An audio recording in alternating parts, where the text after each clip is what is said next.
Hi friends, good morning. ఎలా ఉన్నారు? బాగున్నారా? Welcome back to my channel. This is Souju cooking blogs అండి. అందరికీ తొలి ఏకాదశి శుభాకాంక్షలు అండి. ఇదైతే వచ్చేసి శ్రీపురం కాలంలో వెంకటేశ్వర స్వామి టెంపుల్ అండి.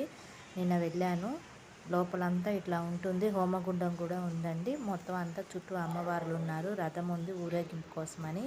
ఇదేమో కింద ఫ్లోరింగ్ అండి. వచ్చేసి పైన మొత్తం అమ్మవార్లే ఉన్నారు. లోపల ఫోటో తీయటానికి ఒప్పుకోలేదండి. ఇదేమో బయట వైపు ధ్వజస్తంభం. ఇక్కడ ఇదిగోండి పక్కన ఉసిరి చెట్టు ఉంది. ఇదిగోండి వెంకటేశ్వర స్వామి టెంపుల్, శ్రీ వెంకటేశ్వర స్వామి టెంపుల్. ఇది చాలా బాగుందండి, ప్రశాంతంగా ఉంది లోపల. కాకపోతే ఫొటోస్ తీయలేదు. వినాయకుడు ఉన్నాడు, ఆంజనేయ స్వామి ఉన్నారు, గరుత్మంతుడు ఉన్నారు లోపల. నిన్న ఫుల్ వాన పడిందని ఇంకా టెంపుల్కి వెళ్ళాను కదా అని అట్లానే వీడియో తీసుకున్నాను బయట నుంచి.